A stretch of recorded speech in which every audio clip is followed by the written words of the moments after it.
पाठ हम लोगों का समाप्त हो चुका है ना। वास्तविक संख्या से क्या पढ़ेंगे हम लोग? बहुपद, जिसको इंग्लिश में कहते हैं पॉलिनोमियल। ठीक, सबसे पहले हम लोग क्या देखेंगे? बहुपद की परिभाषा। ठीक ना, बहुपद की परिभाषा होता क्या है? इसमें देखो कह रहा है कि जिसमें चर राशि का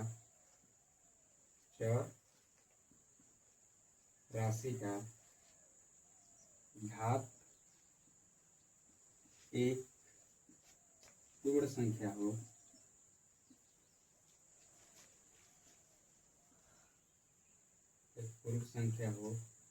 उसे बहुपद कहते हैं ना,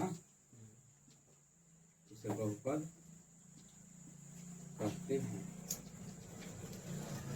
इसमें ध्यान से एक चीज देखना कि चर राशि होता क्या है। इसमें एक चीज आया है कि जिसमें चर राशि का है, कि चर है क्या? जानते हो चर को? देखो, एक होता है चर, एक होता है अचर। अचर उदाहरण द्वारा कोई समझेंगे। अचर किसे कहते हैं? जिसका मान कभी न बदले, ठीक ना, जो हमेशा स्थिर रहे, उसे हम क्या कहेंगे? अचर कहेंगे। जैसे में 1 हो गया, 2 हो गया, 3 हो गया, 4 हो गया, डॉट डॉट, जितनी भी गिनती की संख्या है सबके सब क्या है? अचर पद है, अचर राशि है, ठीक ना, ये कभी नहीं बदलेगा। अचर किसे कहेंगे? जिसका मान बदलता रहता है, ठीक ना, उसको हम क्या कहेंगे? चर कहेंगे। अल्फाबेट, इसको अल्फाबेट भी कहते हैं, यानी ABCD के जितने अक्षर हैं, ठीक ना, उसका मान बदलते रहता है। जैसे कभी क्या देखते हो कि अगर 3x है, जैसे कभी ऐसे देखते हो कि x बराबर क्या है? 2 है, कभी x बराबर 5 भी देखोगे, कभी x बराबर 9 भी देखोगे ना, मतलब कि x का मान आवश्यकता अनुसार बदलते रहता है। ठीक, तो जिसका मान बदलता रहे या जो बदलता रहे उसको हम लोग क्या कहेंगे? चर कहेंगे। और जिसका मान कभी ना बदले उसको क्या कहेंगे? अचर कहेंगे, ठीक ना। तो ये है कि जिसमें चर राशि का चर समझ गया। अब यहाँ पे कह रहा है कि जिसका घात एक पूर्ण संख्या हो ना, उसे हम क्या कहेंगे? बहुपद कहेंगे। अब पूर्ण संख्या क्या है देखना। पूर्ण संख्या, यहाँ पे अगर पूर्ण को समझा जाए कि पूर्ण संख्या क्या होता है, पूर्ण संख्या, तो पूर्ण संख्या भी क्या है? गिनती की संख्या को, ठीक ना, चाहे 0 से स्टार्ट हो, 0 से लेकर के जितनी संख्या है सबको सब हम क्या कहेंगे? पूर्ण संख्या कहेंगे। ठीक, यानी ऋणात्मक संख्या न हो, ठीक ना, ऋणात्मक संख्या न हो, केवल धनात्मक संख्या हो, गिनती वाली संख्या, उसको हम क्या कहेंगे? पूर्ण संख्या कहेंगे। अब एक चीज और देखना कि थोड़ा सा इसको उदाहरण से समझते हैं। उदाहरण, अब जैसे एक चीज हम बताए कि मान लो अगर यहाँ पे 4x के घात 3 और प्लस में 2, ये हमारा क्या है? बहुपद है, ठीक ना, ये क्या है? बहुपद है। अगर इस तरह से मिल गया कि 3x, ये भी क्या है? बहुपद है, ठीक ना। केवल अगर हम x लिखेंगे तो ये भी बहुपद है। अगर हम यहाँ पे लिख दिए इस तरह से कि x की घात 2 प्लस 3x अब प्लस का 9, ये भी क्या है? बहुपद है। और अगर ऐसे लिख दिए तब x square plus 1/4x plus 3 बहुपद है। जरा ध्यान से देखना, ये बहुपद नहीं है ना। क्यों नहीं है? इसके पीछे एक रीजन है। अभी हम क्या लिखवाए कि जिसमें चर राशि का घात एक पूर्ण संख्या हो।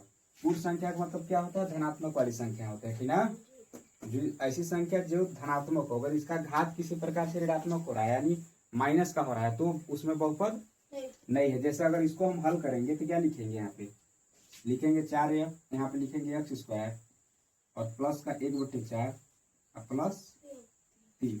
अगर इसको हम नीचे से ऊपर ले जाए तो एक चीज हम लोग पीछे पढ़े हैं कि अगर 1/m हो ना, 1/a के घाते m हो, अगर इसको हम ऊपर करेंगे तो क्या हो जाएगा? a के घाते माइनस m हो जाता है। यानी अगर नीचे प्लस है और उसको ऊपर ले जाएंगे तो उसका घात क्या हो जाता है? माइनस का हो जाता है ना। और अगर नीचे वो पहले से ही माइनस में है, इसको ऊपर ले आएंगे तो क्या हो जाता है? प्लस में हो जाता है। तो इसको देखो, नीचे है हमारा बहुपद इस रूप का होता है, ठीक ना। देखो, बहुपद का जो व्यापक रूप होता है ax square plus bx plus c, चाहे ऐसे होता है कि ax प्लस bx, ठीक ना, प्लस सी, मतलब कि इस तरह से होता है, जिसका घात हमेशा क्या होता है, धनात्मक संख्या होता है, ठीक ना।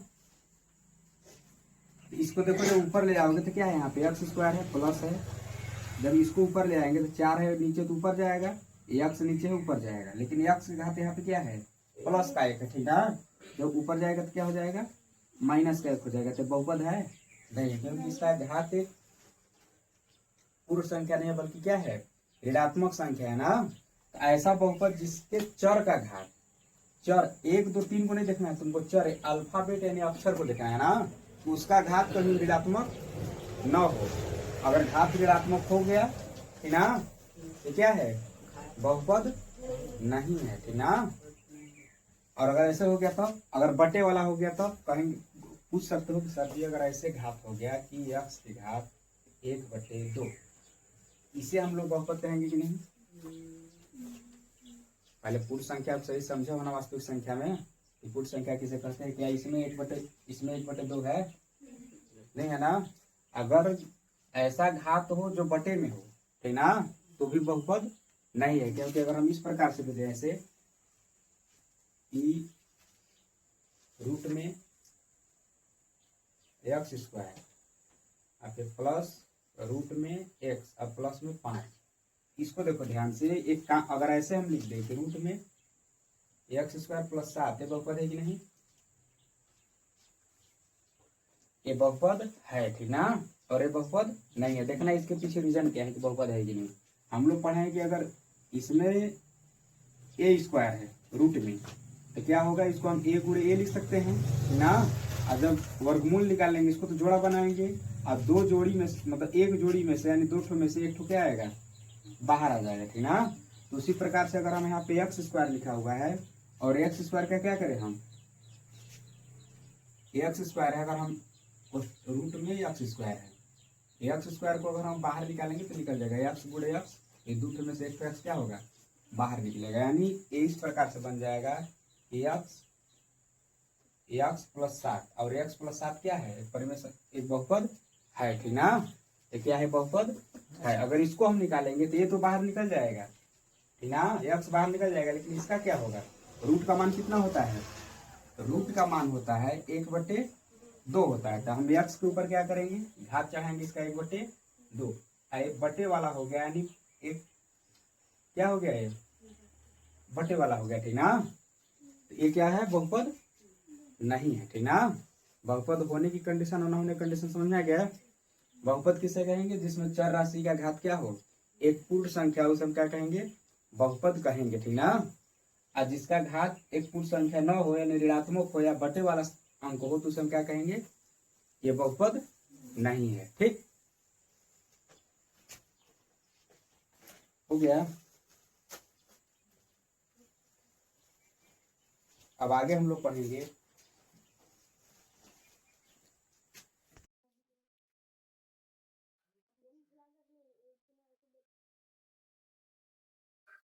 बहुपद की घात। कल हम लोग पढ़ ले हैं बहुपद की परिभाषा, ठीक ना। देखो बहुपद की घात क्या होती है, अगर इसका परिभाषा देखें तो इसका परिभाषा है कि चर राशि का, चर राशि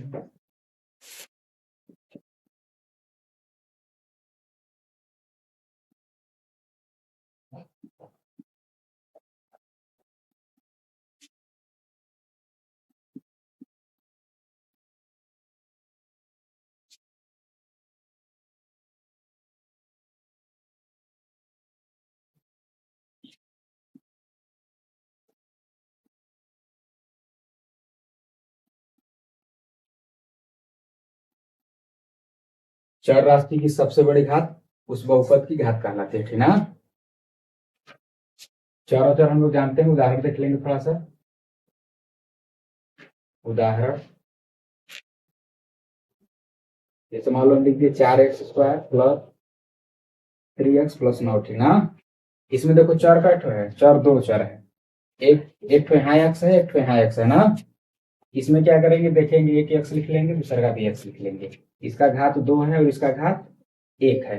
देखेंगे दोनों में बड़ा कौन है, 2 है और 1 है, दोनों में बड़ा कौन है, 2 है। इस बहुपद का घात कितना हुआ, 2 हुआ ना। चर राशि की सबसे बड़ी घात, कोई भी बहुपद दिया हो उसमें देखो कि सबसे बड़ा घात कौन है, एक्स में हो चर, चाहे वाई में हो, चाहे जेड में हो, ठीक ना। उसमें चर राशि का जो सबसे बड़ा घात होगा उसे कहेंगे बहुपद का घात। जैसे इसमें लिख दिए कि 9x के घाते 5 प्लस 6x प्लस 4। इसमें बताओ बहुपद की घात कितनी है, तो यहाँ पे लिखेंगे घात बराबर 5। मान लो अगला एग्जाम्पल है 6x के घात 9 प्लस 7x के घात 11 प्लस 4x के घात 5 प्लस 3। इसमें सबसे बड़ा 11 है ना। इसमें घात घात कितना हुआ, 11 हो गया। अब घात पहचान लोगे ना।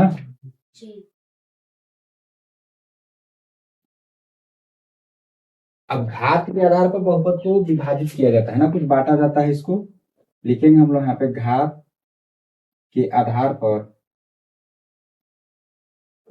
घात के आधार पर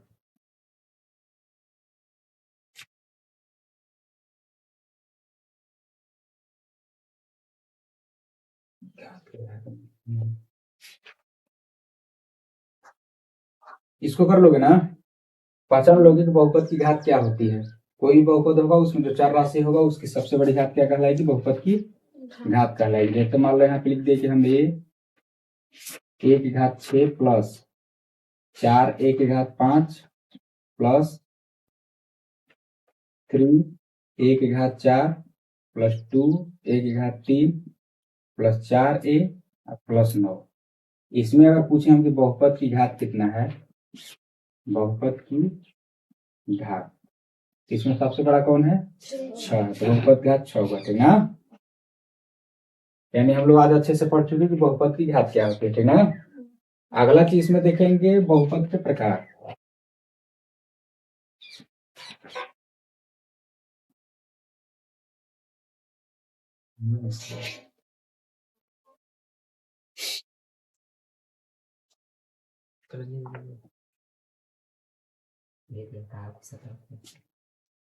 बहुपद के प्रकार,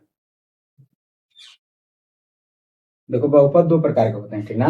मतलब बहुपद अन्य प्रकार के होते हैं, कई प्रकार के, लेकिन बहुपद को बांटा जाता है दो प्रकार से, दो भागों में बांटा जाता है। तो पहला क्या है कि घात के आधार पर, घात के आधार पर, और दूसरा है पद के आधार पर, पद के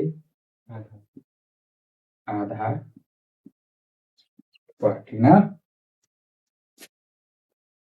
थोड़ा सुधारो इसको।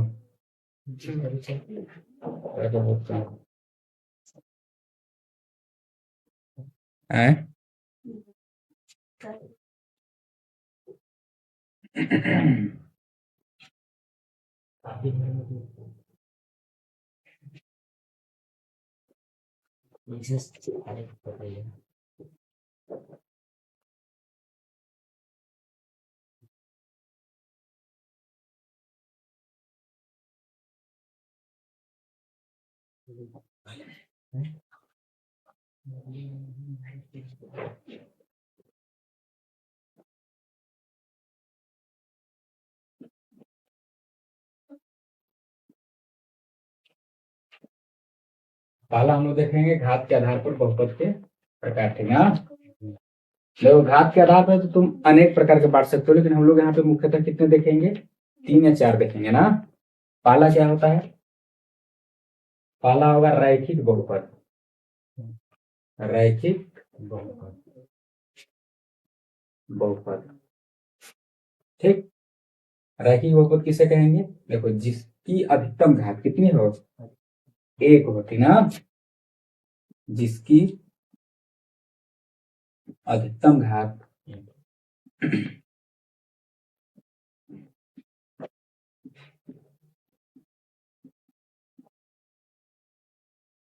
1 हो, अधिकतम मतलब बड़ी घात ना। जिस ऐसा बहुपद जिसका सबसे बड़ा घात 1 हो, यानी बड़ा से बड़ा घात कितना हो, 1 हो, उसे हम लोग कहेंगे रैखिक बहुपद कहेंगे ना। एग्जाम्पल थोड़ा देखते हैं, उदाहरण।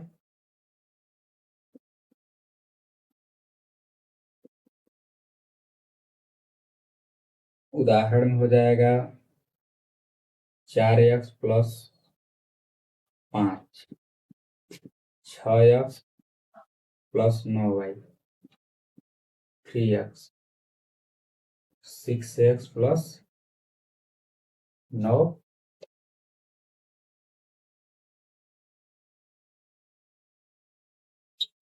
एक। हाँ, देखो इसमें क्या है कि सबसे बड़ा घात कितना है, इसका एक है, इसका भी एक है, इसका भी एक है, इसका भी एक है। ऐसा बहुपद जिसकी सबसे बड़ी घात कितना हो, एक हो, उसे हम कहेंगे रैखिक बहुपद, ठीक ना। दूसरा क्या है, दूसरा हम लोगों का होता है द्विघात बहुपद, द्विघात बहुपद। अच्छा, कोई पूछेगा एक घात बहुपद किसे कहते हैं, तब रैखिक बहुपद को ही एक घाती बहुपद कहते हैं ना, एक घाती बहुपद। रैखिक बहुपद और एक घाती बहुपद दोनों एक ही होते हैं। द्विघात बहुपद ऐसा बहुपद जिसका अधिकतम घात कितना हो, 2, ठीक ना, जिसका अधिकतम घात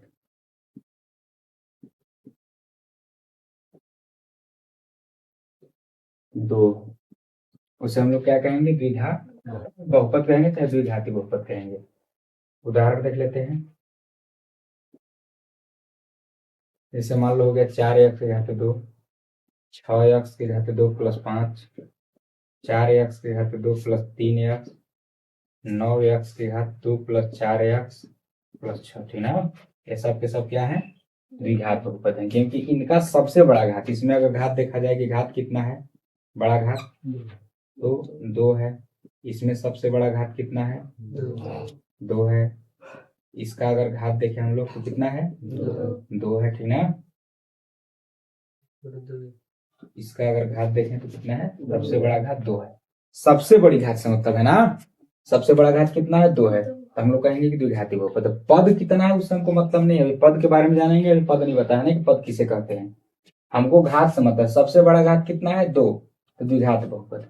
ठीक, अब उसी तरह समझी गए कि अगर त्रिघात बहुपद हम लिखेंगे तो इसको भी बता सकते हो कि त्रिघात बहुपद क्या होता है, जिसकी सबसे बड़ी घात कितनी हो, 3 हो, त्रिघात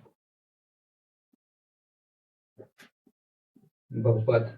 अच्छा, 9 वाले मिलाते रहो, मिल रहा है कि नहीं, दूसरा पार्ट खोल के देखो, सब है उसमें ना, उसी में तो इसको अच्छे से बताया गया है। ठीक, 10 वाले में थोड़ा कम है, लेकिन 9 वाले में पूरा है ना। घात होगा, लिखेंगे इसका अधिकतम घात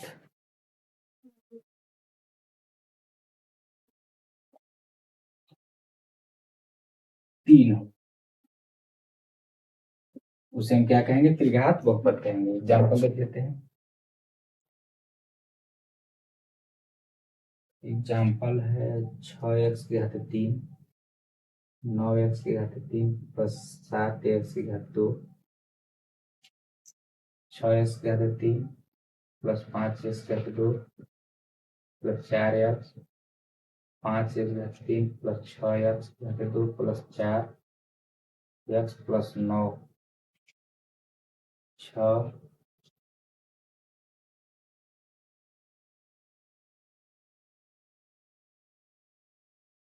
इसमें देखो ध्यान से, इसमें सबसे बड़ा घात कितना है, 3 है ना, सबसे बड़ा, इसमें तो एक ही पद है, ठीक ना, एक ही घाते हमको दिख रहा है, वो भी कितना है, 3 है, इसीलिए इसका नाम क्या है, त्रिघात बहुपद। सबसे बड़ा घात देखो, इसमें 2 घात है, 2 है और 3 है, बड़ा कौन है, 3 है, इसका नाम क्या है, त्रिघात बहुपद। इसमें सबसे बड़ा घात देखो 3, त्रिघात बहुपद। इसमें देखो त्रिघात बहुपद, इसमें देखो यहाँ पे 1 है, यहाँ पे 2 है, यहाँ पे 3 है, इनमें से बड़ा कौन है, 3 है ना। ये कौन सा बहुपद हुआ, त्रिघात बहुपद। कोई दिक्कत है इसमें, समझना इसको एक बार फिर से ध्यान से। बहुपद को घात के आधार पर जब हम विभाजित करेंगे तो देखो अनेक प्रकार से, जब 4 आएगा तो 4 घाती बहुपद कहेंगे ना, चाहे चतुर्घात बहुपद कहेंगे, 5 आएगा तो पंचघात बहुपद कहेंगे, ठीक, 6 आएगा तो षष्ठ घात बहुपद कहेंगे, अपने हिसाब से बांटो, लेकिन मुख्यतः हम लोग उसको 3 भागों में ही बांटते हैं ना। पहला रैखिक बहुपद या घाती बहुपद बांटेंगे, कहेंगे जिसका घात सबसे बड़ा घात 1 हो, उसे हम क्या कहेंगे, रैखिक बहुपद या घाती बहुपद कहेंगे। द्विघात बहुपद जिसकी सबसे बड़ी घात कितनी हो, 2 हो, उसको हम लोग क्या कहेंगे, द्विघात बहुपद कहेंगे ना। जिसकी सबसे बड़ी घात, बड़ी से बड़ी घात, अधिकतम घात 3 हो, उसको हम लोग क्या कहेंगे? त्रिघात बहुपद कहेंगे। अब हो गया है हम लोगों का घात के आधार पर हम लोग बहुपद को विभाजित किए हैं। अब किसके आधार पर बांटेंगे? चलो अब कल पढ़ेंगे ना। अच्छा।